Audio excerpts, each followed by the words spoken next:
பெரியாரை வந்து திட்டுறவங்கெல்லாம் கூலிக்காக திட்டம். அதாவது பெரியார் குறித்து அவருடைய கருத்துக்கள் குறித்து யாராவது கேள்வி எழுப்பினால் அவர்கள் கண்டிப்பாக யாரோ கொடுக்கக்கூடிய கூலிக்கு குறைக்கிறார்கள். இது போன்ற ஊடகங்களுக்கு ஆளும் தரப்பிலிருந்து அதிகார மட்டத்திலிருந்து அழுத்தம் வருகிறது அப்படிங்கிறது இருக்குல்ல. இதை எதிர்த்து இந்த பிரஸ் கிளப் இதுவரைக்கும் பேசியிருக்குதா? நீங்க எதுக்கெல்லாம் வீராவேசமா பேசுறீங்கன்னு தெரியும். உங்களை ரெட் லைட் மீடியா என்று RS பாரதி சொன்ன பொழுது நீங்க என்னைக்காவது பொங்கி எழுந்திருக்கிறீர்களா? பழனி பாபாவை எடுத்திருக்காங்க, அந்த விஷயத்தையும் இப்ப அவங்க பேசிட்டு இருக்காங்க. காரணம் என்னன்னா முஸ்லீம் அப்பீஸ்மெண்ட். இந்த விதத்திலேயாவது, அதாவது பெரியாரை எதிர்ப்பவர்களை வசைப்பாடுவதற்கும் அவர்கள் மீது வேறு விதமான ஒரு எதிர்ப்பை காட்டுவதற்கும் இப்ப யாருடைய ஆதரவு உங்களுக்கு தெரியும்னா முஸ்லீம்களுடைய ஆதரவு. முஸ்லீம்கள் கூட இந்த அளவுக்கு இவ்வளவு மோசமாக கிண்டல் பண்ற இந்த கட்சிகள், அதாவது ஓட்டு வாங்கக்கூடிய அமைப்புகள் சொன்னா கூட நம்மளா புரிஞ்சுக்கலாம், எப்போ எலெக்ஷன்ல நிக்க போறது இல்லை. ஆனா அரசியல் கட்சிகள், நீ நாளைக்கு இந்த இந்து கிட்ட தான் ஓட்டு வாங்க போனோம், ஆனா அவனே கூட தைரியமாக இந்துக்களுக்கு எதிராக பேசுறான். கேட்டாங்க, இது ஜஸ்டின் ட்ரூடோட்டே ஆதாரம் சொல்லுங்க, இந்த நிஜார வழக்கில் நீங்க தொடர்ச்சியாக பிரதமரை, உள்துறை அமைச்சரை, அஜித் டோவல் எல்லாம் குற்றம் சாட்டுறீங்க, ஆதாரம் கொடுங்கன்னு வெளியுறவுத்துறையிலும் கேட்டும் பொழுது இல்ல எங்கள்கிட்ட ஆதாரம் இல்லை, எங்களுக்கு குற்றச்சாட்டு நாங்க சொல்றோம் அப்படி இப்படிங்களா.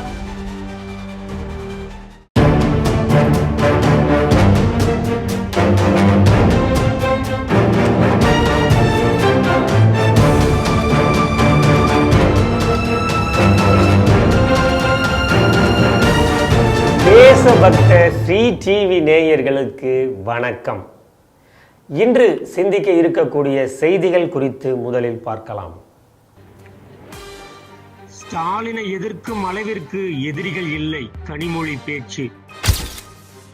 பத்திரிகையாளர்களுக்கு சுதந்திரம் இல்லை, சென்னை பிரஸ் கிளப் அறிக்கை.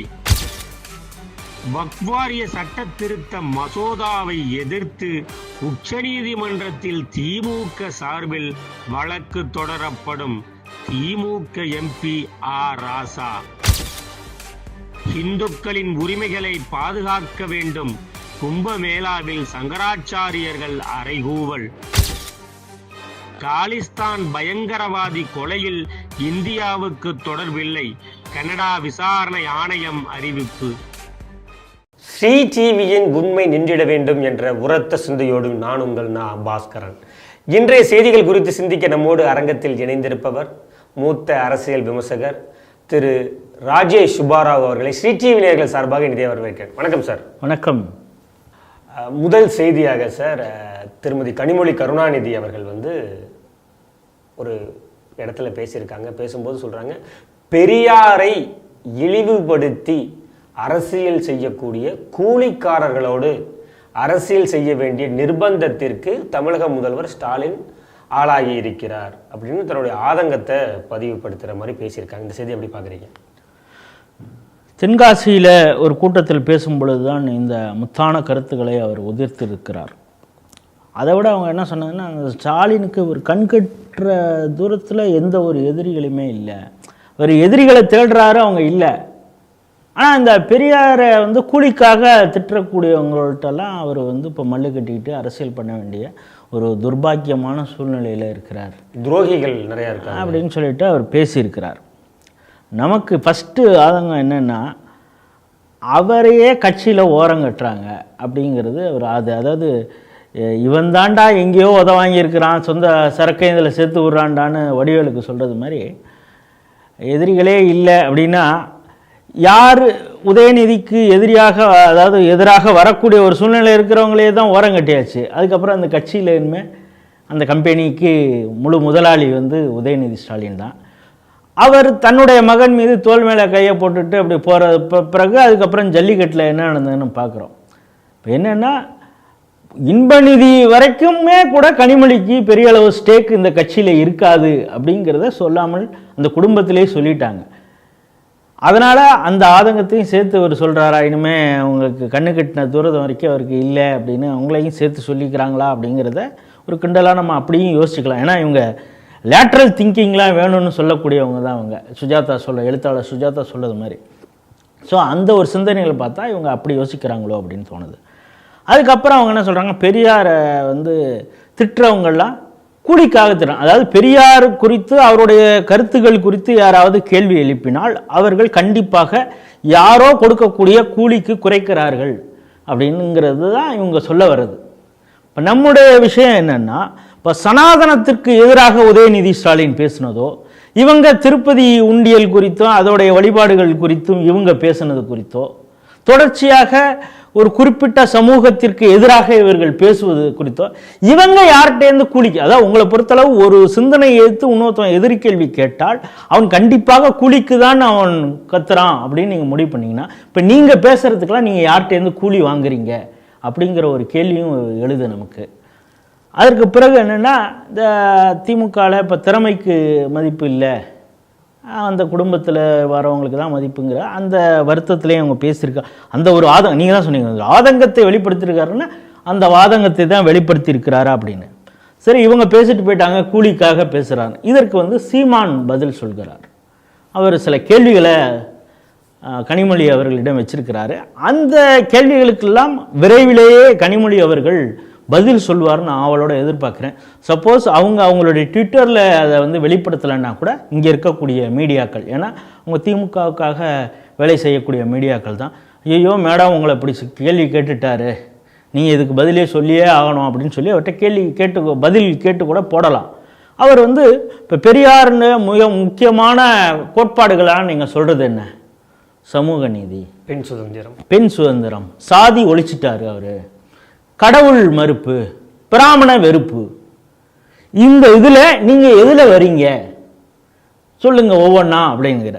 பிராமண வெறுப்பா அப்படின்னா இல்லை. உங்கள் கட்சி ஆரம்பத்தில் ஆட்சிக்கு வந்ததே ராஜாஜிங்கிறவருடைய கூட்டணி வச்சு தான் வந்தது.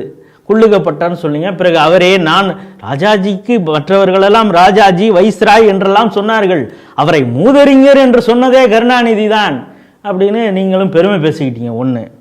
அடுத்தது சமூக நீதி. அவர் சமூக நீதி எந்த லட்சணத்தில் பெரியார் இருந்ததுங்கிறது இப்போ உங்கள் ஆட்சியில் தான் வேங்கவேல் முதற்கொண்டு பல விஷயங்கள் நடந்துக்கிட்டு இருக்கு. பெண் சுதந்திரம் அப்படின்னா அண்ணா யூனிவர்சிட்டி அந்த பெண் பாலியல் பிரச்சனை, அதற்கு நீங்கள் இது வரைக்கும் கேண்டில் மார்ச் ஏதாவது போயிருக்கீங்களா? அதற்கு எதிராக ஏதாவது குரல் கொடுத்துருக்கீங்களா அப்படின்னு. சரி, சாதியை ஒழிச்சிட்டார் அப்படின்னா அந்த இடத்துல மிக முக்கியமான ஒரு கேள்வியை கேட்டிருக்கார். ஒரு தகப்பனுக்கு எப்படி 2 சாதி இருக்க முடியும் அப்படின்னு கேட்டிருக்காரு. ஏன்னா அவங்க அப்பாவுக்கு தான் அவர் கேட்டிருக்காரு. நீங்கள் எதுக்கு தூத்துக்குடியில் நிற்கணும் மேடம்? நீங்கள் கோபாலபுரத்துக்கு வேண்டியப்பட்டவர்கள், உங்களுடைய வீடு சிஐடி நகரில் இருக்குது. அவர் இவ்வளோ விலாவரியாக கேட்கல, நம்ம கேட்குறோம். ஒரு சிஐடி நகரில் இருக்கிறீங்க. சென்னையில் 3 தொகுதி இருக்குது, மத்திய சென்னை, தென் சென்னை, வட சென்னை. இதில் எங்கே இருந்தாவது எம்பியாக இருக்கலாம். சரி, மத்திய சென்னை இவர் ஆயிடுறாரு, தயாநிதி மாறன், அவர் உங்கள் குடும்பத்தை சேர்ந்தது தான். நீங்கள் வேறு ஏதோ ஒரு சென்னையில் நிற்கலாமே. நிற்கல. சரி, இது நிற்க வேண்டாம். உங்களுடைய சென்னைங்கிற கோட்டையை தவிர்த்து அடுத்ததுன்னு திருச்சிங்கிறது, திருச்சியில் நீங்கள் நிற்கலாம். திருநெல்வேலி வேறு ஏதாவது ஒரு தொகுதியில் நிற்கலாம். விழுப்புரம், ஏன்னா எங்கே பார்த்தாலுமே திராவிடம், எங்கே பார்த்தாலும் அங்கிங்கனாதபடி எங்கும் பிரகாசமாக இருக்கிறது, எங்கு பார்த்தாலும் உதயசூரியன் தான் எழுவுகிறது அப்படின்லாம் சொல்கிறீங்க. எந்த தொகுதியில் நிற்கலாம். கரெக்டாக எதுக்கு தூத்துக்குடியில் நிற்கிறீங்க அப்படின்னா ஒரு குறிப்பிட்ட, சரி அது ஏன் அப்படிங்கிறப்ப அந்த எலெக்ஷன்லேயே அவருடைய ட்விட்டர் ப்ரொஃபைல் மாற்றினதே நம்ம பார்க்குறோம். அவர் படுத்துக்கிட்டு ஒரு கைத்தடியோடு இருந்த பெரியாருடைய இதை ப்ரொஃபைலாக வச்சுருந்தாங்க, பேக் கவரில் வச்சுருந்தாங்க. எலெக்ஷன் ஆரம்பிக்கிறப்ப பனைமரம் இருக்கிற அந்த ப்ரொஃபைலில் அவங்க வச்சுருந்தாங்க. அது சிம்பாலிக்காக அவங்க சொன்னது என்ன அப்படிங்கிறது தெரியும். தூத்துக்குடி கரெக்டாக தூத்துக்குடி எலெக்ஷன் அவங்க நிற்கிறப்ப நாமினேஷன் பண்ண பிறகு அந்த இதை வச்சுருந்தாங்க. இப்போது அப்பாவுடைய ஜாதி தானே பெண்ணுக்கு வரணும். அவருக்கு எப்படி ஒரு தந்தைக்கு 2 சாதியாக இருக்க முடியும்? இப்போ நீங்கள் நாடார்னா அழகிரி யார், ஸ்டாலின் யார், முத்து யார் அப்படின்னு செல்வி யார் இப்படின்னு பல கேள்விகள் வருது. அது எப்படி ஒரு அப்பாவுக்கு 2 ஜாதி இருக்க முடியும்? இதுதான் உங்களுடைய பெரியார் ஜாதியை ஒழித்த லட்சணமா இப்படின்னு பல கேள்வி. அதுக்கப்புறம் பெண்ணியத்தை பற்றி அவர் ஏற்கனவே கேட்டுட்டார், அதெல்லாம் அறுத்து போட்டுட்டீங்களான்னு கேட்டார். அதுக்கு இப்போது வரை பதில் சொல்லலை.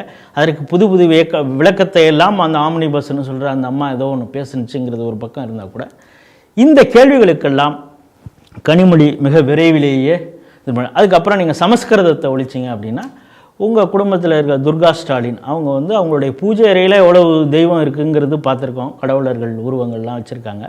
அவங்க சமஸ்கிருத ஸ்லோகம் சொன்னதே அந்த வீடியோ வேணால் காட்டுட்டுமா அப்படின்னு சீமான் கேட்குறாரு. அதற்கப்புறம் உதயநிதி ஸ்டாலின் அமைச்சராக வரப்போ மற்ற பொறுப்புகள் இருக்கிறவங்க அவர் நெத்தியில் நீங்கள் திலகமிட்ட அந்த வீடியோ கூட இருக்குது. இதுதான் நீங்கள் வந்து பிராமண வெறுப்பு மற்றும் கடவுள் மறுப்பெல்லாம் இதில் தான் இருக்குதா அப்படின்னு அவர் பல கேள்வியில் கேட்டிருக்காரு. அதுக்கப்புறம் நம்மளோட இவங்க சொல்கிறதுல இந்த எதிரிகளே இல்லை அப்படிங்கிறப்ப ஆரம்பத்துலேருந்து இப்போது வரைக்கும் அவருக்கு தான் ஸ்டாலினே எனக்கு வந்து தூக்கம் வரல, அதுக்கு காரணம் காலையில் எழுந்திரிச்சோன்னே இன்றைக்கி என்ன 7:30 கூட்டி வச்சுருப்பீங்களோங்கிற ஒரு அச்சத்திலே இருக்கணும். எதிரிகள் ஏன் வர வேண்டும்? உங்கள் கட்சியில் இருக்கிறவங்களே 7:30 கூட்டுறாங்க. இன்றைக்கி நடந்தது கூட 2 நாள் முன்னாடி பசங்க திமுக கொடி வைத்து விட்டு என்ன பிரச்சனை இந்த ஈசிஆர் ரோட்டில் பண்ணது அந்த விஷயம். அதற்கு முன்பே இது வந்து யார் அந்த சாருங்கிற ஒரு பெரிய கேள்வி எழுந்துக்கிட்டு இருக்கு. அவரும் திமுக கொடியிலே அவர் திமுக கட்சியில் இருந்தார் அப்படிங்கிற அந்த விஷயம்லாம் இருக்குது. அதற்கு பிறகு நீங்கள் உங்களுடைய கூட்டணியில் இருக்கக்கூடிய கட்சிகளே எதிர்கட்சிகள் மூலம் பல நிர்பந்தங்களை கொடுக்கும் பொழுது நீங்கள் பம்முறீங்க. இப்போ நீங்கள் உங்கள் அமைச்சர்கள் முதற்கொண்டு பெரிய அழுத்தம் கொடுத்து சாம்சங்கில் வந்து தொழிற்சங்கத்தை ரிஜிஸ்டர் பண்ணாமல் வச்சுருந்தீங்க. 27ஆம் தேதி அவங்க அறிவிக்கிறாங்களா இல்லையான்னு பாருங்க அப்படின்னு சிபிஎம் ஒரு மிரட்டல் மாதிரி விட்ட உடனே நீங்கள் பம்மிக்கிட்டு உடனே அரசாணை வெளியிட்டீங்க. இப்போ வேங்க அடுத்தது சிபிஐ விசாரணை வேண்டும்னு அவங்க கேட்டிருக்காங்க. அதுக்கு நீங்கள் என்ன பண்ணுறதுன்னு அது வந்து பரப்பப்படும் பொய் செய்திகள் எல்லாம் நம்பாதீர்கள் அப்படின்னு அதுக்கு ஒரு அரசாணை ஒன்று கொடுக்குறீங்க. போக்குவரத்து தொழிலாளர் அந்த பிரச்சனை இதையெல்லாம் பற்றி பேசுகிறாங்க. அதுக்கப்புறம் பணி நிரந்தரம் வேணும் அப்படிங்கிறப்ப திடீர்னு 44,000 அரசு அதாவது டெம்பரவரியில் இருக்கிறவங்கெல்லாம் பர்மனெண்ட் பண்ணக்கூடிய அந்த அரசாணை வெளியேறீங்க. உங்கள் கட்சியில் இருக்கக்கூடிய நீங்கள் கொடுத்த 25 கோடிக்கு ஏலத்துக்கு வாங்கப்பட்ட கட்சிகள் கொடுக்கக்கூடிய நிர்பந்தத்துக்கே நீங்கள் பயப்படுற ஆள். உங்களுக்கு எதிரிகள் இருந்தால் நீங்கள் எப்படி தொடநடுங்குவீங்க அப்படிங்கிறது தெரியுது. இப்போ விசிகா கட்சியை சார்ந்தவர் இப்போ இன்னொரு கட்சிக்கு போயிடுவார்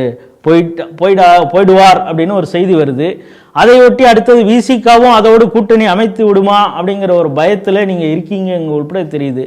ஆனால் வெளியில் வந்து நான் பயப்படுறதில்லை, எங்களுக்கு எதிரிகளே இல்லை அப்படின்னு வெத்து ஜம்பம் நீங்கள் காட்டலாம். ஆனால் உண்மையிலேயே உங்கள் நடுநடுங்கி பயந்து போயிருக்கிறார்கள். அதனால தான் பார்த்தீங்கன்னா இப்போ சமீப காலமாக வேறு எந்த இஷ்யூவுமே பேசாமல் மீடியாக்களை வந்து ஒரு குறிப்பிட்ட செய்திகளை மட்டுமே திரும்ப காட்டக்கூடிய அந்த வேலையை தான் பண்ணுறாங்க. ஆகவே உண்மையிலேயே இந்த திராவிட மாடல் ஆட்சி தொடை நடுங்கி ஆட்சி அப்படிங்கிறது தான் அந்த செய்தி. அடுத்த செய்தியாக அண்ணா யூனிவர்சிட்டி அந்த பாலியல் சீண்டல் குற்ற வழக்கில் கைது செய்யப்பட்டிருக்காரு ஞானசேகரன். அந்த எஃப்ஐஆர் எப்படி லீக் ஆச்சு அப்படிங்கிறது ஒரு மிகப்பெரிய கேள்வியாக இருக்குது, பேசு பொருளானது. அப்போ அது குறித்து ஒரு சிறப்பு புலனாய்வு குழு வந்து தங்களுடைய இன்வெஸ்டிகேஷனை ஸ்டார்ட் பண்ணியிருக்காங்க. அப்போ பத்திரிகை துறையைச் சேர்ந்த சிலருடைய மொபைல் ஃபோனு அவங்கள வந்து இன்வெஸ்டிகேஷனுக்கு கூப்பிட்டுருக்காங்க. அப்போ அந்த சென்னை ப்ரெஸ் கிளப்லேருந்து ஒரு அறிக்கையை ஒன்று கொடுத்துருக்காங்க. கருத்து சுதந்திரத்திற்கு எதிராக இந்த புலனாய்வு குழு வந்து செயல்படுது. வாட்ஸ்அப்பில் வந்து எங்களுக்கு நோட்டிஃபிகேஷன் கொடுத்து வந்து இந்த மாதிரி இன்வெஸ்டிகேஷனுக்கு கூப்பிட்டுருக்காங்க. இன்வெஸ்டிகேஷனுக்கு கோஆப்ரேட் பண்ணுறதுக்கு சில பத்திரிகையாளர்கள் போனாலுமே அவர்களை வந்து பல மணி நேரம் காக்க வைக்கிறார்கள். அவங்களுடைய செல்ஃபோனெல்லாம் சீஸ் பண்ணி வச்சுருக்காங்க. இதெல்லாம் வந்து கருத்து சுதந்திரத்துக்கு வந்து மோசமானதாக இருக்குது, அதெல்லாம் நீங்கள் திருப்பி கொடுத்துடணும், நாங்கள் ஒத்துழைக்கிறதுக்கு ரெடியாக தான் இருக்கோம். குறிப்பாக அவங்க வந்து நெல்சன் சேவியர் அப்படிங்கக்கூடியவர் வந்து அவருடைய செல்ஃபோனையும் சீஸ் பண்ணி வச்சுருக்காங்க. இன்னும் சில பத்திரிகை தொலைக்காட்சி நம்மளுடைய இதையும் அவங்க அந்த சிறப்பு புலனாய்வு குழு வந்து சீஸ் பண்ணி வச்சுருக்காங்க. இதற்காக சென்னை ப்ரெஸ் கிளப் ஒரு அறிக்கையை வந்து ரிலீஸ் பண்ணியிருக்காங்க. செய்தி எப்படி பார்க்குறீங்க? அதாவது ஒரு பக்கத்தில் நமக்கு சிரிப்பாகவும் ஆனந்தமாகவும் இருக்குது, ஒரு பக்கம் வந்து இந்த அரசு ஏன் இப்படி செயல்படுது அப்படிங்கிறது. அதாவது ஒரு தவறு நடக்கும் பொழுது அவனுக்கு தானே நடக்குது, நடக்கட்டும், திராவிட மாடலே கேள்வி கேட்குறியா, உனக்கு அப்படி தான் நடக்கும் அப்படின்னு அப்பொழுது சந்தோஷப்பட்ட உங்களுக்கு நாளைக்கு அவனுக்கு நடந்தது ஒரு கட்டத்தில் உனக்கும் நடக்கும்டா அப்படின்னு அவங்க சொல்லாமல் சொல்கிறாங்க. ஆனால் அதை பற்றி கவலைப்படாமல் இவங்க முட்டை கொடுத்துக்கிட்டு இருந்தாங்க அப்படின்னு பார்க்குறோம். என்ன அப்படின்னு பார்த்தீங்கன்னா, இந்த அரசுக்கு எதிராக தொடர்ச்சியாக யூடியூப்பில் பேசிட்டு வந்தது சவுக்கு சங்கர், உங்களுக்கு தெரியும். அவருடைய கருத்தில் நமக்கு பல முரண்பாடுகள் இருந்தவர், பிளாக்மெயில் பண்ணக்கூடியவர், அப்படி இப்படின்னு பலர் பல விதமாக பேசுகிறாங்க. அவருடைய நிலைப்பாடு எப்படி ஒவ்வொரு காலகட்டத்திலே மாறி வந்துகிட்டு இருக்குங்கிறதையும் நம்ம பார்க்குறோம். அது ஒரு பக்கம். இன்னும் சொல்லப்போனால் அவருக்கு மிக முக்கியமாக 2 முறை பெயில் கிடச்சிருக்கு. இந்த 2 முறையும் பெயில் கொடுத்த நீதிபதியை அவர் இதற்கு முன்பு எவ்வளவு மோசமாக பேசினார், ஜாதி வன்மம் கொண்டு பேசினார். அதையெல்லாம் கூட புறந்தள்ளிவிட்டு சட்டத்தின்படி ஒருத்தவர் மீது குற்றச்சாட்டு சொல்றப்ப இந்த அரசு அவர் மீது எப்படி உளுந்து புராண்டுது, நீதி என்ன சொல்கிறது அப்படிங்கிற அடிப்படையில் அவருக்கு ஜாமீன் அதே நீதிபதி வழங்கினார் அப்படிங்கிறதையும் இந்த இடத்துல நம்ம பதிவு பண்ணுறோம். அது யார் பேருன்னு நம்ம சொல்ல வேண்டாம், அது பார்க்குறவங்களுக்கே எல்லாருக்கும் தெரியும். எதற்கு இப்பொழுது சவுக்கு சங்கரன் நீங்கள் சொல்கிறீங்கன்னா, அவர் நடத்திய அந்த யூடியூப் சேனலுடைய கேமரா, அந்த எடிட்டிங் பண்ணக்கூடிய லேப்டாப்ஸு, ஆப்பிள் டெஸ்க்டாப்பு எல்லாத்தையும் எடுத்துகிட்டு போயிட்டாங்க. இப்போது வரை எங்களுக்கு கிடைக்கவில்லை அப்படின்னு அவர் சமீபத்தில் பெயிலில் வந்துட்டு கொடுத்த இன்டர்வியூலையும் கூட தொடர்ந்து சொல்லிட்டு இருக்கார்.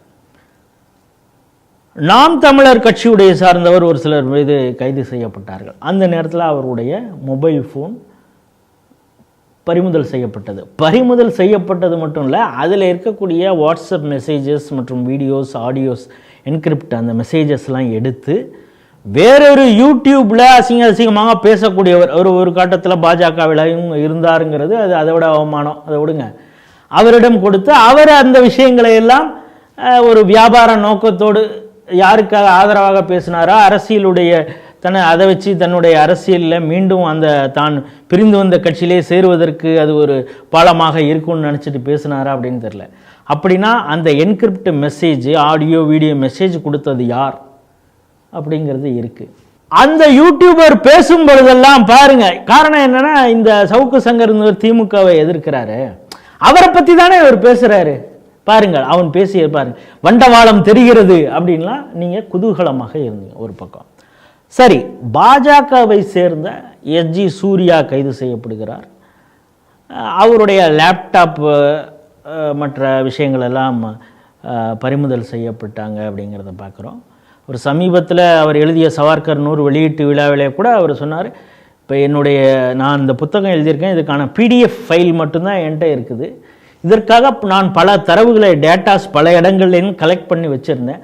அந்த லேப்டாப் இப்போ அதை கேட்டிங்கன்னா என்னால் சொல்ல முடியாது, காரணம் அந்த லேப்டாப்பே என்கிட்ட இல்லை, இப்பொழுதும் காவல்துறையினரும் தான் இருக்கிறது, எனக்கு கிடைக்கல, நான் அது சம்பந்தமாக வழக்கு தொடுத்திருக்கேன், என்னுடைய மனுக்களை அளித்திருக்கிறேன் அப்படின்னு சொன்னார். இது குறித்தெல்லாம் என்றைக்காவது நீங்கள் பேசியிருக்கீங்களா? ப்ரெஸ் கிளப்பில் இந்த ஊடக சுதந்திரம், கருத்து சுதந்திரம்னு பேசக்கூடிய ஆறுகள் யாராவது குரல் கொடுத்திருக்கிறீர்களா?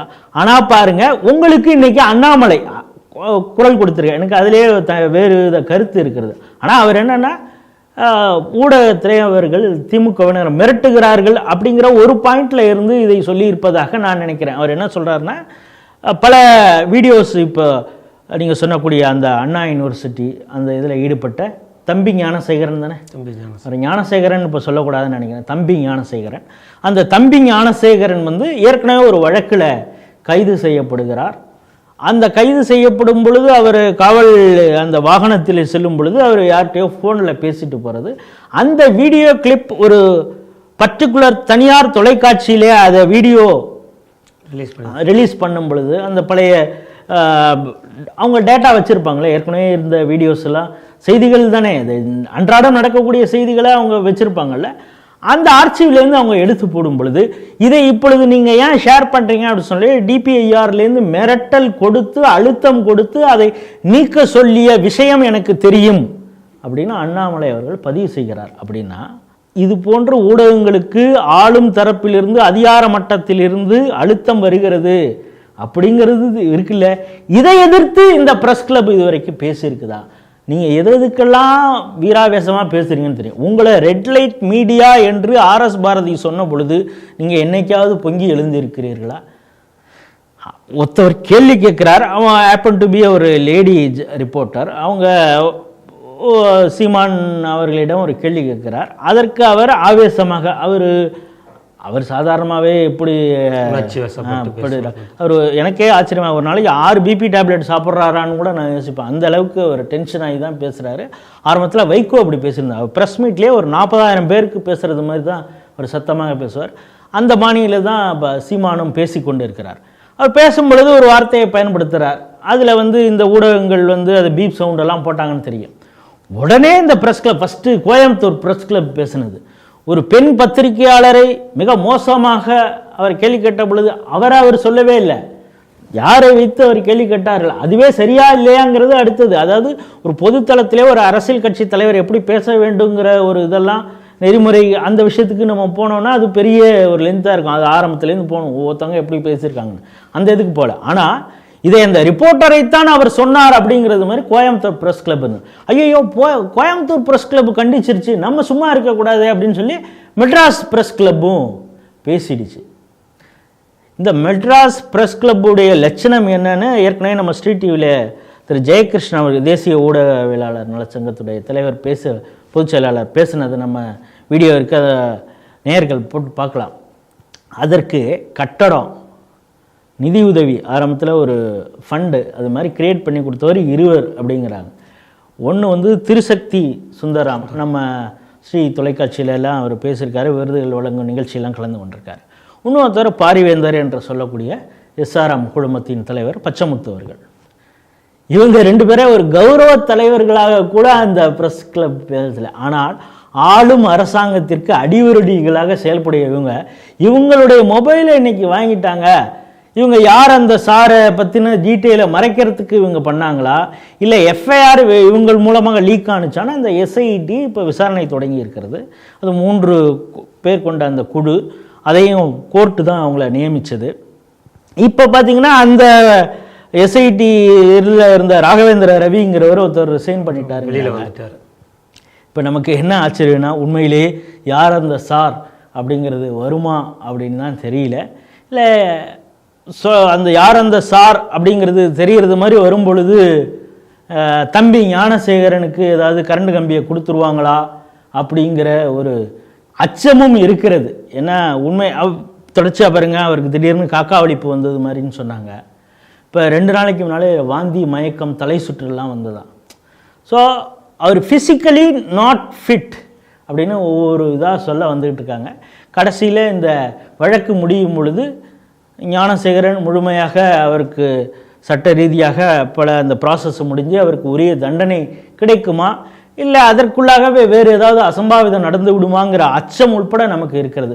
அப்போதும் இந்த ஊடகம் குரல் கொடுக்குமான்னு நீங்கள் அந்த குறிப்பிட்ட அந்த சேவியருங்கிறவர் சொன்னீங்க, நெல்சன் சேவியருங்கிற அவர் எந்த அளவுக்கு திமுகவுக்கு முரட்டு முட்டு அப்படிங்கிறது சமீபத்தில் ஜேர்னலிஸ்ட் அந்த துறையில் இருக்கக்கூடியவர்களே ரொம்ப அசிங்கமாக ஒரு அருவருப்பாக பார்க்குறோம். என்னென்னா பரந்தூர் அந்த விமான நிலையம் அமைப்பது, அதற்கு எதிராக அங்கே இருக்கக்கூடிய விவசாயிகள் போராடி வந்தாங்க. அவங்கள சந்திப்பதற்காக நடிகர் தாவேக்கா அவர் ஏதோ ஒரு ஸ்டண்ட் அடிக்கணும்னு சொல்லிட்டு அவங்கள சந்திப்பதற்காக போனார். நீங்கள் இப்பொழுது வரக்கூடிய சாலை எது என்று தெரியுமா, இந்த சாலை எப்படிப்பட்ட வளர்ச்சி திட்டத்தினால் வந்தது தெரியுமா, இந்த சாலையை அமைத்தது யார் என்று தெரியுமா, இப்படின்னு முளை நீளத்துக்கு தலைவன் கட்டுரையெல்லாம் வாசித்தார். ஆனால் இவர் இதற்கு முன்பு 8 வழி சாலைக்கு என்ன பேசினார் அப்படிங்கிறதையும் எடுத்து 2மே எடுத்து அந்த தாவேக்கையாவினரே எடுத்து போட்ட அந்த விஷயங்களையும் நாம் பார்த்தோம். அப்படிப்பட்ட முரட்டு திமுகவின் அந்த கரை வேட்டி அணியாத அந்த ஜேர்னலிஸ்ட்டுக்கே இப்பொழுது அந்த காவல்துறையினர் SIT ஒரு நெருக்குதல் கொடுத்துருக்காங்க. எங்களை எப்படியாவது ஜெயிக்க வச்ச இந்த அரசு, அந்த அதிகார மட்டம், இதிலிருந்து எங்களை காப்பாற்றிடும் அப்படிங்கிற ஒரு நம்பிக்கையோடு அந்த ப்ரெஸ் கிளப்லேருந்து அந்த அறிக்கையை கொடுத்துக்கிறத பார்க்குறேன். இனிமேலாவது இவர்கள் ஆளும் தரப்பிற்கு ஜிங்குஜாம் அடிக்காமல் உண்மையை பேசுவார்களா அப்படின்னு அண்ணாமலை எதிர்பார்க்கிறார். அவரை போலவே நாமளும் எதிர்பார்க்கிறோம். அடுத்த செய்தியாக வக்ஃப் திருத்த சட்ட மசோதா அது ஒவ்வொரு ஸ்டேஜியாக கடந்து வந்து கொண்டு இருக்கிறது. இப்போது அதில் பாராளுமன்ற குழுவில் சில திருத்தங்களை சொல்லியிருக்காங்க, அதையும் ஏற்றுக்கொள்ளப்பட்டுள்ளதுன்னு சொல்லியிருக்காங்க. இப்போது நீலகிரி MP திரு ராசா என்ன சொல்லியிருக்காரு அப்படின்னா, இந்த வக்ஃப் சொத்துக்களை அரசு களவாட நினைக்கிறது. அதாவது 40% 50% இந்த பில்லு பாஸ் ஆனால் இது அரசு எடுத்துக்கொள்வதற்கான வாய்ப்பு இருக்கிறது. அதனால் திமுக சட்ட ரீதியாக இதற்கு வழக்கு தொடரப் போகிறது அப்படின்னு அவர் பேசியிருக்கிறார். இந்த செய்தி எப்படி பார்க்குறீங்க? அது என்னென்னா, இஸ்லாமியர்கள் மத்தியிலே பாஜக குறித்தும் இது ஒரு விதமான பதற்றமான ஒரு சூழ்நிலையை ஏற்படுத்துவதற்காக அவர் சொன்னார். மட்டும் என்ன சொல்கிறாருன்னா, 40% 50% வக்ஃபு சொத்துக்களை அரசே எடுத்துக்கொள்ளும். நீதிமன்றத்தில் பல வழக்குகள் இருக்கிறது வக்ஃபு சம்பந்தமாக, அதையும் கால்குலேட் பண்ணோன்னா அதுலேயும் ஒரு 10% போயிடும். கிட்டத்தட்ட அவர் சொல்கிறது ஒரு 60%. அவர் இப்போயே முடிவு பண்ணிட்டார், வழக்கில் இருக்கக்கூடிய அந்த டிஸ்பியூட் வக்பு அது அநேகமாக வக்பு போர்டுக்கு ஆதரவாக தீர்ப்பு வராது அப்படின்னு சொல்கிறார். அப்படின்னாலே எப்படிப்பட்ட வழக்குகள் அங்கே வந்திருக்குன்னு, ஏன்னா அவரும் அட்வொகேட்டு, இவங்க போகிற வழக்கெல்லாம் எப்படி இருக்குன்னு அவருக்கு தெரிஞ்சிருக்கு. அதாவது minority appeasement to the core அப்படின்னு சொல்லுவாங்கள்ல, அதாவது எனக்கு நியாயம்லாம் நான் பேச மாட்டேன், நான் பேசுகிறது ஒரு சார்பு, அதுக்கு நான் எப்படிப்பட்ட முட்டு வேணாலும் நான் கொடுப்பேன் அப்படிங்கிறது தான் இது. இப்போ எந்த அளவுக்கு அவங்க போயிட்டாங்கன்னா அவங்க நிலைமையை நினச்சா பாவமாக இருக்கு. நேற்று முந்தானத்துலாம் மீட்டிங் நடந்திருக்குது. என்னென்னா பெரியார் அந்த இவர் பெரியாரை திட்டுறாரு சீமான். உண்மையிலே பெரியார் யாருன்னு அவர் அடுத்த ஒரு முட்டு கொடுக்குறாரு. அது அதை விட ஆபத்தானது. பெரியார் திராவிடத்தை சொன்னார், தமிழை அழிக்க வந்தார், அவர் மோசமான ஆள்னு சீமான் சொல்கிறாரு. சரி, அதுக்கு அவர் இல்லை, அவர் சிறியார், இவர் தான் பெரியார்னு ஒருத்தர் சொல்கிறார். யாருன்னா பழனி பாபா. தமிழகத்திலே பயங்கரவாதத்துக்கு அடித்தளமிட்டவர். ஜிகாத் கமிட்டி, ஜிகாத்தினாலே போர் தான், அதுக்கு ஒரு அமைப்பாகவே அதை தொடங்கி அதில் பல பேருக்கு ட்ரெயின் பண்ணி அந்த ஜிகாத் கமிட்டியிலேருந்து தான் அல்லுமாக்கு போனாங்க. அந்த விஷயங்கள்லாம் அது அவங்க தான் அந்த ஃபவுண்டேஷன் போட்டவரே அவர் தான். அவர் பெரியாரை பெரியாரை ஏற்றுக்கொள்ளாதவனே அவனை தமிழனாகவே ஏற்றுக்கொள்ள முடியாது. இப்போ கோட்டிங் யாரை எடுத்திருக்காங்க பாரு, அண்ணாதுரையோ கலைஞரையோலாம் அவங்க எடுத்துக்கல. இவங்க பழனி பாபாவை எடுத்திருக்காங்க. அந்த விஷயத்தையும் இப்போ அவங்க பேசிகிட்டு இருக்காங்க. காரணம் என்னென்னா முஸ்லீம் அப்பீஸ்மெண்ட். இந்த விதத்துலையாவது, அதாவது பெரியாரை எதிர்ப்பவர்களை வசைப்பாடுவதற்கும் அவர்கள் மீது வேறு விதமான ஒரு எதிர்ப்பை காட்டுவதற்கும் இப்போ யாருடைய ஆதரவு அவங்களுக்கு தெரியும்னா முஸ்லீம்களுடைய ஆதரவு. இப்போ இதையும் அடுத்ததையும் சேர்த்துக்கிறாங்க. உங்களது 60% சொத்தெல்லாம் போயிடும் அப்படின்னு. இப்போ அந்த ரெக்கமெண்டேஷனில் என்னன்னா 2 பெண் நிர்வாகிகளையும் அதில் நியமிக்கணும் அப்படின்னு சொல்லியிருக்கு. இதை அவர் எதிர்க்கிறாரா?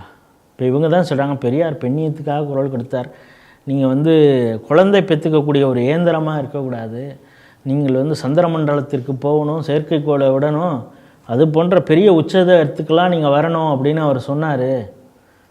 அதற்கு இந்த குழந்தை பேருங்கிறது ஒரு தடையாயிடும், ஆயா வேலையை நீங்கள் பார்த்துக்கிட்டு இருப்பீங்க, அந்த பதவியெல்லாம் நீங்கள் வர முடியாது, அதனால தான் கற்பப்பையை வெட்ட சொன்னார்னு இப்போ முட்டு கொடுக்குறாங்கல்ல. இப்போ மிக முக்கியமான ஒரு மேனேஜிங் பாடியில் 2 பெண்களை, அதுவும் இஸ்லாமிய பெண்களை நியமிக்கக்கூடிய ஒரு திருத்தத்தை இந்த வக்ஃப் போர்டு அந்த சட்ட திருத்தத்தில் கொண்டு வந்தது. இதை ஏன் எதிர்க்கிறீங்க? 2 நான் முஸ்லீம்ஸ் இருக்கணும். ஏன்னா இவங்க பல இடங்களை பார்க்குற இடத்தெல்லாம் வக்ஃப் போர்டுங்கிறாங்க. இன்னும் சொல்லப்போனால் இது கொழுந்து விட்டு எரிகிறது திருப்பரங்குன்றம் மலை. அந்த அவங்க தங்களை சிக்கந்தர் மலை அப்படின்னு அவங்க ஒரு உருட்டு விட்டுறாங்க. சிக்கந்தர் மலை என்று சொல்வதை விட அதில் போய் நாங்கள் ஆடு கோழியெல்லாம் பலியிடுவோம், அங்கேயே சமைச்சு சாப்பிடுவோம் அப்படிங்கிறது மாதிரிலாம் அது இந்து வழிபாட்டு உரிமையை தடுப்பது மட்டுமல்ல, அவனுக்கு ஒரு இடைஞ்சலை கொடுத்து அவங்கள ஒரு அருவறுப்பு அடையச்சி, அவனை எதை சொன்னால் அவன் ட்ரிகர் ஆவான், இதாக ஆவான், அதெல்லாம் நாங்கள் செய்வோங்கிற அளவுக்கு இருந்ததுன்னா அதற்கு ஆதரவாக ராமநாதபுரம் எம்பி தெரியும். அவரும் அதை வக்ஃபு நிலம் அப்படின்னு ஒருத்தர் கேள்வி கேட்டார். அவர் மீது இப்போ வழக்கு கூட போடப்பட்டிருக்கிறதா கேள்வி. ஸோ அவர் இப்படி பார்க்குறதெல்லாம் வக்ஃபு அப்படிங்கிறப்ப ஒரு நான் முஸ்லீமாக அதில் இது சச்சார் கமிட்டியிலே சொல்லியிருக்கிறது அப்படின்னு சொல்கிறாங்க. இப்போ அதை இவர் எதிர்க்கிறாரா? இப்போ நம்மளுடைய இது என்னென்னா, இவங்க கூட்டணியில் இருக்கக்கூடிய சிபிஎம் இவங்க என்ன சொல்கிறாங்க, கோயில் நிலத்தில் ஆக்கிரமிச்சு இருக்கிறவங்கெல்லாம் அவங்களுக்கு நீங்கள் பட்டா வழங்கிடுங்க அப்படிங்கிறாங்க. ரைட். நான் ஒரு ஏழைகள் இருக்கிறார்கள், அந்த ஏழைகளெல்லாம் வீடற்றவர்களாக இருக்க வேண்டும் என்று அந்த கடவுள் நினைப்பாரா? அப்படின்லாம் உருட்டுறீங்கல்ல. ஆக்கிரமிச்சு கட்டணும், இந்த ஆக்கிரமிச்சு யாருடைய ரெக்கமெண்டேஷன்லாம் ஆக்கிரமிச்சு கட்டிருப்பான், பெரும்பாலும் ஆக்கிரமிச்சவன் யாராக இருக்கும் அப்படிங்கிறதெல்லாம் நம்ம ஒரு பக்கம் வச்சுப்போம். இப்போ பாருங்க, இந்த கூட்டத்தில் நம்ம சீமானை ஆதரிப்பதில் நீங்கள் எவ்வளவு எச்சரிக்கையாக இருக்க வேண்டும். நேற்று பேசியிருக்கிறார், அது பேசியிருக்கிறது ஒன்று. ஈரோட்டில் அவர் போனால் ஈரோட்டில் பெருமாள் கோயில் ஒன்று இருக்குது, அங்கே ஆக்கிரமித்து இருக்கக்கூடியவங்களை அகற்ற வேண்டும்ங்கிற அந்த ஏதோ போயிட்டுருக்கு போல இருக்குது. அங்கே மக்கள் எல்லாம் சீமானை பார்த்துருக்காங்க. அவர் கேட்குறாரு, கோயில் நிலத்தில் இருக்கிறவன் ஏன் வாடகை கொடுக்க வேண்டும்? அந்த வாடகை வைத்து தான் இந்த கோயில் நடக்கிறதா? இந்து சமய அறநிலையத்துறை இது வாடகை வசூல் பண்ணி தான் இது ஆட்சி நடத்த வேண்டுமா? அந்த துறை இயங்க வேண்டுமா? அவங்களுக்கெல்லாம் பட்டா போட்டு கொடுங்க. எப்படி ஆக்கிரமிச்சவனுக்கெல்லாம் எவனாக இருந்தாலும் சரி, மாற்று மதத்தினர் இருந்தால் கூட அவனுக்கெல்லாம் பட்டாம் போட்டு கொடுங்க அப்படின்னு தானே இதுக்கு அர்த்தம். அதாவது நாம் ஒரு தவறு செய்கிறோம், பெரியாரை எதிர்க்கிறார், நமக்கும் அந்த நிலைப்பாடு இருக்கிறது அப்படின்னா அவருடைய அந்த ஒரு கருத்தில் மட்டும். ஆனால் அவர் தான் இந்த திராவிடத்தையே ஒழிக்க அவர் தான் கிளம்பிட்டார் அப்படின்னு நம்ம ஆட்களே பலர் பேசுகிறாங்க.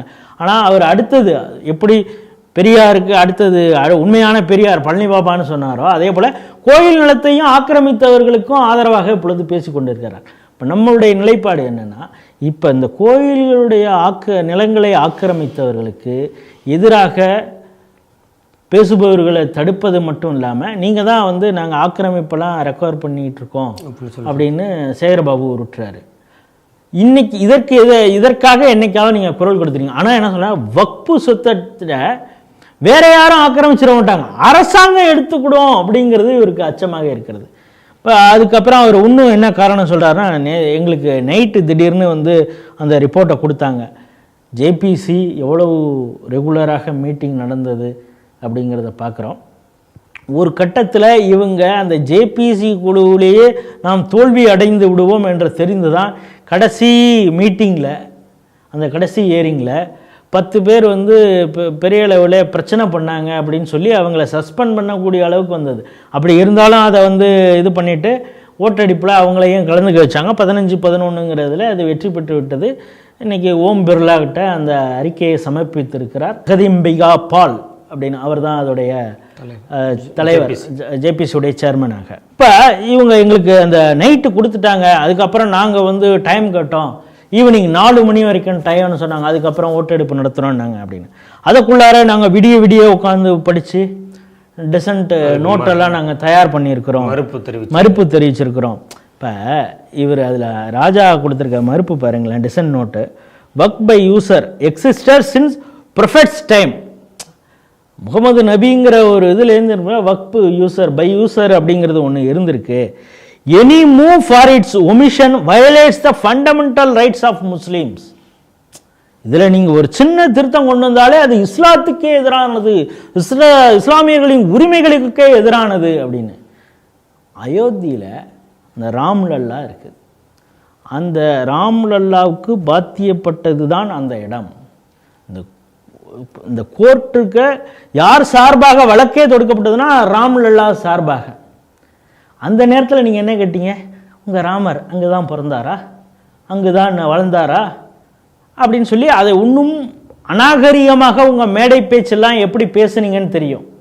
இப்போ என்ன சொல்கிறீங்க, முகமது நபிக்கு நீங்கள் இந்த வக்பில் பண்ணக்கூடிய திருத்தம் முகமது நபிக்கு அந்த இஸ்லாமியர்களுக்கு எதிராகவே செய்யக்கூடிய, எந்த அளவுக்கு மத உணர்வை ஒரு தூண்டி கலவரத்தில் ஈடுபடுங்க. உங்களுக்காக நான் பேசுகிறேன் பாரு, இதெல்லாம் கேட்டுக்கிட்டு நீங்கள் சும்மா இருக்கீங்களா அப்படிங்கிறது மாதிரி. இது ஓவேசி கூட இந்த விஷயத்தை சொல்ல, அவர் work by user is only unhelpful, இதில் சின்ன திருத்தம் கொண்டு இது எங்களுக்கு பயன் தராது அப்படிங்கிறது தான். ஆனால் இவர் எப்போவுமே இந்த வேஷம் போடுறவன் ரொம்ப கொடுத்த காசுக்கு மேலே கூவாண்டா அப்படிங்கிறது மாதிரி, இது இஸ்லாத்துக்கே எதிரானது, முகமது நபியே நீங்கள் இழுத்து பழிக்கிறீர்கள் அப்படிங்கிறது மாதிரி. அப்புறம் காங்கிரஸ் அவங்களுடைய இதுவும் சொல்லியிருக்காங்க. அதோட இந்த ராஜா சொல்லியிருக்கிற ஒரு விஷயம், 1995, 2013 இந்த 2 இதில் பல சட்ட திருத்தங்களை கொண்டு வந்தோம். இந்த சட்ட திருத்தம் என்னென்னா, இந்த இஸ்லாமியர்களுடைய வக்பு அதை வலுப்படுத்துவதற்கான பல மாறுதல்களை செஞ்சோம். ஆனால் இவங்க செய்கிறது 1954க்கே கொண்டு போய் சேர்க்குது. அப்படின்னா 1954 யார் ஆட்சி பண்ணா? காங்கிரஸ் தானே. நீங்கள் கொண்டு வந்தது தானே அது. நீங்கள் அது சரியாக இருந்ததுன்னா நீங்கள் எதுக்கு இந்த இதை மாற்றம் பண்ணீங்க? இந்த 2013 நீங்கள் ஆட்சியை விட்டு போகும் பொழுது டெல்லியில் இருக்கக்கூடிய எத்தனை சொத்துக்களை வக்புக்கு ஃபைன் மார்னிங் நீங்கள் கொடுத்துட்டு போனீங்கிறதுலாம் ஆதாரங்களோடு சமூக வலைதளங்களில் எல்லாம் பேசிகிட்டு இருக்காங்க. காங்கிரஸுக்கு போட்டியாக அவன் என்ன பண்ணுறது, அவனை தாண்டி நான் பண்ணுறேன்னா ஆம் ஆத்மி களத்தில் இறங்கி அவங்க டெல்லியில் இருக்கக்கூடிய பல சொத்துக்களை வக்புக்கு வாரி வழங்கிய அந்த செய்திகள்லாம் இருக்குது. இதில் இன்னும் சொல்லுதுன்னா, இந்த வக்பு திருத்த அந்த மசோதனால பயன்பெறக்கூடியவர்கள் யாருன்னா, இஸ்லாம்லேயே நிறைய செக்ட் இருக்குது. போரா முஸ்லீம்ஸ் இருக்காங்க, சன்னி ஷியா, அது 2-3 பிரிவுகள் இருக்குது. ஷியா போர்டு இதை ஆதரிக்குது, போரா முஸ்லீம்கள் இதை ஆதரிக்கிறாங்க. இன்னும் பல இஸ்லாமிய பிரிவுகள் இருக்குது. இவர்கள் அவர்களுக்காக பேசலை. அதாவது ஓட் பேங்க் வச்சுக்கிட்டு இந்த அரசை வீழ்த்த வேண்டும், அதே மாதிரி இந்திய இறையாண்மைக்கு அச்சுறுத்தலாகவும் எதிர்த்து கருத்துக்களை சொல்லக்கூடியவர்களுக்கும் ஆதரவாக இப்போ பல வக்ஃப் போர்டுகள் யார் கையில் இருக்குது அப்படிங்கிறத பார்க்குறோம். பல அடிப்படைவாத அமைப்புகளுடைய கையில் தான் வக்ஃப் போர்டே இருக்குது. அப்படிப்பட்ட வக்ஃப் போர்டுக்கு ஆதரவாக, அதாவது அடிப்படைவாதிகளுக்கு ஆதரவாகத்தான் இப்போ ராஜா குரல் கொடுத்திருக்கிறார். என்னைக்காவது இந்த திருப்பரங்குன்றத்தில் இஸ்லாமியர்களுக்கு ஆதரவாக இவங்க கலெக்டருக்கு கொடுத்ததை பார்க்குறோம். திமுக, அதிமுக, காங்கிரஸ், விசிகா, நாதாக்கா, தேமுதிக, சிபிஎம் எல்லாரும் கொடுத்துருக்காங்க. என்ன அப்படின்னா, மலைப்பாதை வழியாக இந்துக்கள் போகிறது கூட அங்கே இஸ்லாமியர்களுக்கு பல தேவையில்லாத ஒரு பதற்றத்தை ஏற்படுத்துது. அதனால் காசி விஸ்வநாதர் கோயில் பின்பக்கத்தில் இருக்கக்கூடிய வழியை நீங்கள் திறந்து விடுங்க. அதே போல் ஆடு கோழி பலியிடுவதற்கு அவங்களுக்கு அனுமதி கொடுங்க, அவங்க சமைச்சு அதெல்லாம் சாப்பிடட்டும் அப்படின்னு. ஸோ மத நல்லிணக்கம் அப்போ தான் இருக்குமா. அதாவது இந்துக்கள் வழி வழியாக போன அந்த மலைப்பாதையை பயன்படுத்தக்கூடாது. அப்படி பயன்படுத்தினா அது மத நல்லிணக்கத்துக்கு பிரச்சனையாயிடுமா. இப்படிப்பட்டவர்கள் தான் வக்ஃபுக்காக குரல் கொடுக்கிறார்கள். அடிப்படைவாத இஸ்லாமியர்களுக்கு ஆதரவாக மட்டுமில்லாமல் அவர்களுக்காக நான் சுப்ரீம் கோர்ட்டுக்கே போவேன் அப்படின்னு ராசா பேசுகிறார். எந்த அளவுக்கு minority appeasement to the core போயிருக்காங்க, இதை இந்துக்கள் புரிந்து கொள்ள வேண்டும். திமுகவில் இருக்கக்கூடிய இந்துக்கள் என்று சொல்லிக்கொள்பவர்களாவது இதை புரிந்து கொள்ள வேண்டும் அப்படிங்கிறது தான் நம்முடைய பார்வை. அடுத்த செய்தியாக மகா கும்பமேளா மிக விமர்சையாக உலகமே உற்று நோக்கக்கூடிய வகையில் யோகி அரசு மிக அற்புதமான ஏற்பாடுகளை செய்து கும்பமேளா நடைபெற்று வருகிறது. அதில் 3 மடாதிபதிகள் ஒன்றிணைந்து இந்துக்களின் உரிமைகளை பாதுகாக்க வேண்டும் அப்படின்னு சொல்லிட்டு, 2வது மாடுகளை, கோமாதாக்களை புனித ராஷ்டிர மாதாவாக அதை அறிவிக்கணும் அப்படிங்கிற போன்ற சில விஷயங்களையும் முன் வச்சுருக்காங்க. இந்த செய்தி எப்படி பார்க்குறீங்க? இந்த கும்பமேளா தொடக்கத்திலேயே இந்த துறவியர்கள் மாநாடு நடக்கும். இவங்க சில முக்கியமான முடிவுகளை முன்னெடுக்க போகிறாங்க அப்படின்னு சொல்லி, இது ஃபஸ்ட் டைம் 3 சங்கராச்சாரியார்களும், அதாவது பார்த்திங்கன்னா விதுசேகர பாரதி ஸ்ருங்கேரி மடம், சதானந்த சரஸ்வதி துவாரகா சாரதா பீடம், அவிமுக்தேஸ்வரானந்தா சரஸ்வதி ஜோதிர்மட். இந்த அவிமுக்தேஸ்வரானந்த சரஸ்வதி இவர் எப்படி இந்த அயோத்தியில் கோயில் பொழுது தன்னுடைய வருத்தத்தை எல்லாம் தெரிவித்தார், அதுக்கு எதிரான கருத்துக்களையும் சொல்லிகிட்டு இருந்தார். அப்புறம் சிவசேனாவுக்கு ஆதரவாக, அதாவது உத்தவ் தாக்கரே சிவசேனாவுக்கு பிளாட் அண்டா இப்படி ஆதரவு தெரிவித்தார் அப்படிங்கிறதுலாம் பாஜகவுக்கு எதிரான நிலைப்பாடு. அப்படி இருந்தால் கூட இன்று 3 சங்கராச்சாரியர்களும் சேர்ந்து இந்துக்களின் உரிமையை, வழிபாட்டு உரிமையை காப்பதற்காக 27 மிக முக்கியமான டைரக்டிவ்ஸ் கொடுத்துருக்காங்க. ஆரம்பத்தில் இந்த கும்பமேளா ஆரம்பிக்கும் பொழுதே என்னென்னா, சனாதன தர்ம வாரியம் ஒன்று அமைக்கப்பட வேண்டும் அப்படிங்கிறதான் இருந்தது. அது கடைசி நேரத்தில் ஏன் அதை விடப்பட்டதுன்னு தெரியல, அதை அதில் ப்ரொப்போஸில் இருக்கிறது மாதிரி தெரியல. ஆனால் நீங்கள் சொல்கிறது மாதிரி என்ன சொல்லியிருக்காங்க, கௌமாதா அந்த இதை சொல்லணும் அப்படிங்கிறதுக்காக. அதுக்கப்புறம் கோவில்கள் அதை பாதுகாப்பதற்காக அரசு கையிலிருந்து விடுவிக்க வேண்டும் அப்படிங்கிற நெடுநாளைய கோரிக்கை நம்ம சொல்லிகிட்டு இருக்கிற அந்த விஷயத்தை பற்றி சொல்லிகிட்டு இருக்காங்க. இப்போ சிறு வயதிலிருந்தே அது கிறிஸ்துவர்களாக இருக்கட்டும் இல்லை இஸ்லாமியர்களாக இருக்கட்டும், அவங்க கிறிஸ்துவர்கள்னால் சண்டே கம்பல்சரி, முஸ்லீம்கள்னால் வெள்ளிக்கிழமை கம்பல்சரி பயான் கேட்டு அவங்களோட கிட்டத்தட்ட அவங்க ஒரு வருடத்தில் 25 மணி நேரம் அவங்க இது சம்பந்தமாக ஏதோ ஒரு மதம் சார்ந்த ஒரு விஷயங்களை அவங்க கேட்டுக்கிட்டே இருக்கிறாங்க. இது போன்ற ஏற்பாடு இந்து மதத்தில் இல்லை. அதனால தான் பலர் வழி தவறி போகிறார்கள். இன்னொன்று, அவங்களுக்கு அது சம்பந்தமான அந்த ரூட் இது சனாதன தர்மத்தின் பற்றின முழுமையான புரிதல் இல்லாமல் போகிறது. ஆகவே இந்து சமயம் சார்ந்த மதக்கல்வி ரொம்ப அவசியம் அப்படின்னு சொல்லியிருக்காங்க.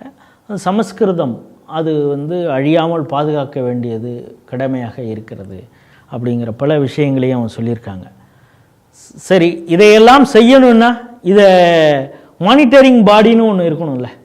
இப்போது தமிழக அரசு சர்ச்சு, மசூதி, மதரசா புனரமைப்பு ஒரு வருஷமும் அதுக்காக ஃபண்டு அலோகேட் பண்ணுறாங்களா? குறிப்பாக தேர்தலுக்கு முன்பாக இது வந்து ஜெருசலத்திற்கு போகிறதுக்கு மானியம், ஹஜ்ஜுக்கு மானியம் உயர்த்துறாங்களா?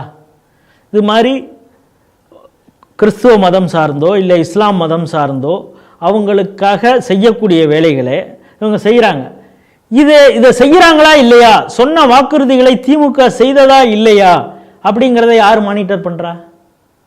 மைனாரிட்டி கமிஷன், இங்கே இருக்கக்கூடிய சிறுபான்மை. ஒரு மதமாற்றும் பாதிரியாரே இப்போ போட்டிருக்காங்க. ஏற்கனவே வந்து அரசியல் கட்சியிலிருந்து ஒரு கிறிஸ்தவராக மட்டுமே சிந்தித்து கொண்டிருந்த பீட்டர் அல்ஃபோன்ஸ் இருந்தார்.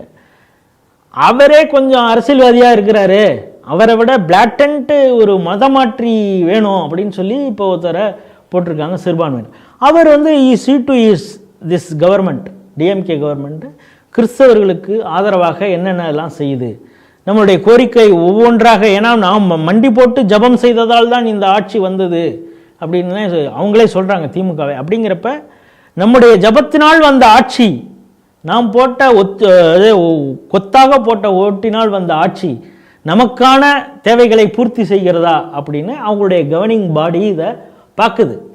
இப்போ சந்தோஷம் நமக்கு. இந்த துறவிமார்கள் 3 பேரும் சேர்ந்து 27 மிக முக்கியமான கோரிக்கையில் சொல்லியிருக்காங்க. இந்து தர்மம், சனாதன தர்மத்தை காப்பதற்காக 27 டைரக்டிவ் சொல்லியிருக்காங்க. சரி, இதை வந்து மானிட்டர் பண்ணுறது யார்? அதற்கு தான் நாம் அப்பொழுதே சொல்லி வந்தோம், சனாதன தர்ம வாரியம் போர்டுன்னு ஒன்று இருக்கணும். அது ஏன் இங்கு சொல்லப்படவில்லை அப்படின்னு. இன்னைக்கு சொல்லப்படாமல் இருக்கலாம். இந்த இதில் இந்த 27 டைரக்டிவ்ஸில் இந்த கவர்மெண்ட்டை எந்த அளவிற்கு எடுத்துக்கொண்டு சீரியஸாக எடுத்துக்கொண்டு, எப்படி இருந்தாலும் இந்துக்கள் பாஜகவிற்கு ஓட்டு போட்டுருவாங்க. ஏன்னா நீ வந்து கும்பமேளாவில் போய் முங்கி எழுந்துட்டா பாவமெல்லாம் போயிடுவான், மாறாக சுற்றுச்சூழல் நாசமாக போகும் அப்படின்னு இந்த திருவிழாவை 144 ஆண்டுக்கு ஒரு முறை நடக்கக்கூடிய இந்த திருவிழாவை கொச்சைப்படுத்தும் விதமாக கார்கே பேசுகிறார். அகிலேஷ் யாதவ் என்ன பேசினார் நம்ம பார்க்குறோம். அதே போல் எதிர்க்கட்சிகள் ஒவ்வொன்றும் ஒரு கருத்தை சொல்கிறாங்க. முஸ்லீம்கள் கூட இந்த அளவுக்கு இவ்வளோ மோசமாக கிண்டல் பண்ணல இந்த கட்சிகளில். அதாவது ஓட்டு வாங்கக்கூடிய அமைப்புகள் சொன்னால் கூட நம்மளால் புரிஞ்சுக்கலாம், எப்போ எலெக்ஷனில் நிற்க போகிறதில்ல. ஆனால் அரசியல் கட்சிகள், நீ நாளைக்கு இந்த இந்துக்கிட்ட தான் ஓட்டு வாங்க போனோம், ஆனால் அவனே கூட தைரியமாக இந்துக்களுக்கு எதிராக பேசுகிறான். அப்படிங்கிறப்ப வேறு வழி இல்லாமல் பாஜகவிற்கு தான் எல்லா இந்துக்களும் ஆதரவு தருவார்கள். ஆனால் இந்துக்களுக்காக பேசக்கூடிய அளவிற்கு ஓரளவு இருக்கக்கூடிய கட்சி அதுதான். எப்படி இருந்தாலும் நமக்கு ஓட்டு போடுவாங்க அப்படிங்கிறதுனால இந்த 27 டைரக்டிவ்ஸ், இந்த சங்கராச்சாரிகள் சொன்னதை மனசில் வாங்கிக்கிட்டு இதை செயல்படுத்த போகிறாங்களா போகலையாங்கிறது அடுத்தடுத்த நகர்வில் தான் தெரியும். இதை கண்காணிப்பதற்காக தான் வாரியம் வேண்டும் என்று நாம் கேட்கிறோம். சரி, இப்போ இது இல்லை, ஆனால் இதை அவங்க செய்கிறாங்களா அப்படின்னு இந்த துறவிமார்களே இதை பார்க்கட்டும். அந்த அவங்களுக்கான தர்ம சன்சார் போர்டு இருக்குது, அவங்களாவது அதை பார்க்கட்டும். இது இல்லை என்றால் அடுத்த கட்ட நகர்வாக அந்த வாரியம் வேண்டும் அப்படின்னு இவர்களே குரல் கொடுக்கக்கூடிய ஒரு சூழலை கொண்டு வரப்போகிறதா இந்த மத்திய அரசு? இல்லை நாங்கள் இந்த இந்துக்களின் உரிமையை மீட்டு தருவோம், அவர்களுக்கான எல்லா உரிமைகளும் பாதுகாக்கப்படும் அப்படிங்கிற ஒரு பாதையிலே இந்த ஆட்சி செல்லுமா அப்படிங்கிறது போக போக தெரியும். இன்றைய நிறைவு செய்தியாக காலிஸ்தானி பயங்கரவாதி ஹர்தீப் சிங் நிஜார் போன வருஷம் கனடாவில் அடையாளம் தெரியாத மர்ம நபர்களால் சுட்டு கொல்லப்பட்டார்.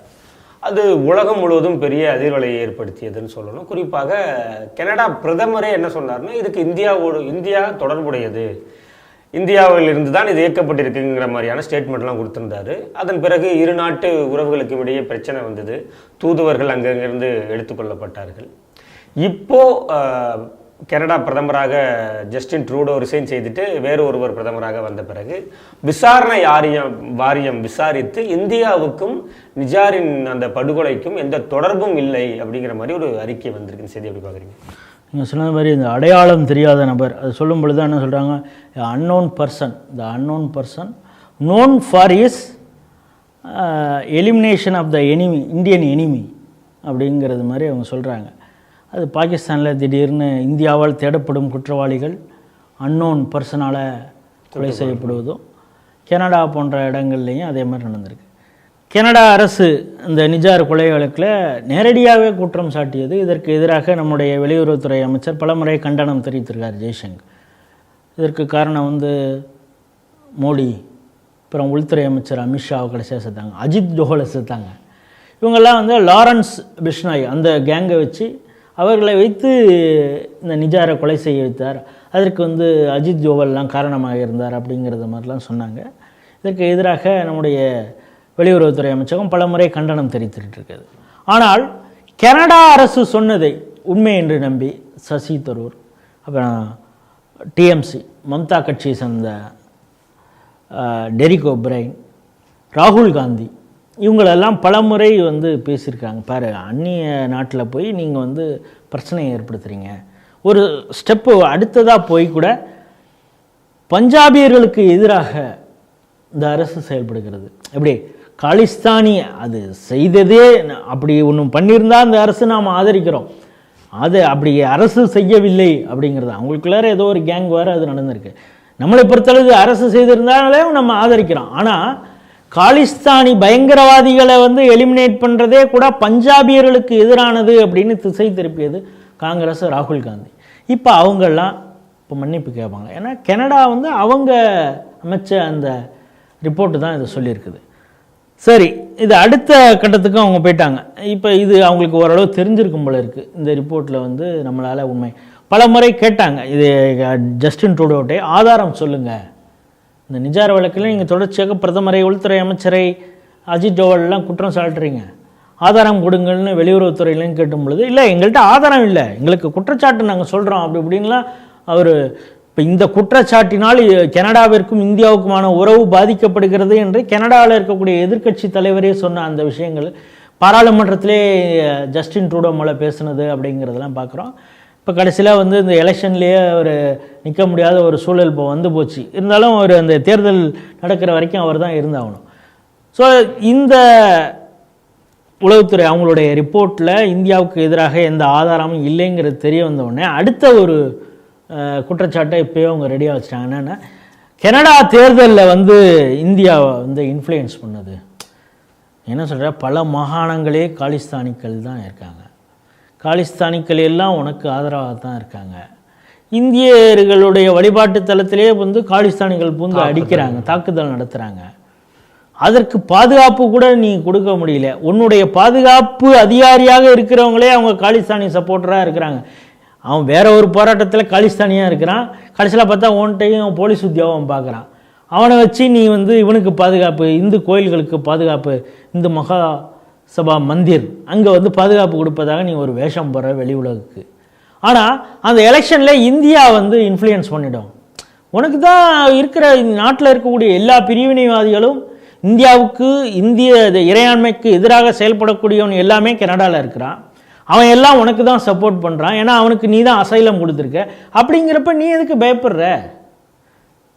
இது குற்றச்சாட்டு உண்மை இல்லை. அப்படி இருந்தால் கூட உன்னுடைய கனடாவில் இந்தியா எப்படி இன்ஃப்ளூயன்ஸ் பண்ண முடியும் அப்படிங்கிறது இருக்குது. அடுத்த அந்த குற்றச்சாட்டை சொல்கிறாங்க. அதற்கும் ஆதாரம் கேட்டிருக்கிறது வெளியுறவுத்துறை அமைச்சகம். ஒன்று அது மறுத்திருக்கிறாங்க. இப்போ அந்த இதுக்கு குற்றச்சாட்டுக்கு எப்படி நீ ஆதாரம் இல்லைன்னு சொல்கிற கடைசி நேரத்தில், இப்போ இதுக்கும் ஆதாரம் சொல்லு அப்படின்னு கடைசியில் அவர் தோக்கிற வரைக்கும், அவர் வீட்டுக்கு போகிற வரைக்கும் எந்த ஆதாரத்தையும் அவர் ஜஸ்டின் ட்ரூடோ சொல்ல போகிறதில்ல. ஆனால் வெளி உலகுக்கு இந்தியாவின் மீது ஒரு களங்கத்தை கற்பிக்கக்கூடிய இந்த வேலையை செய்கிறாங்க.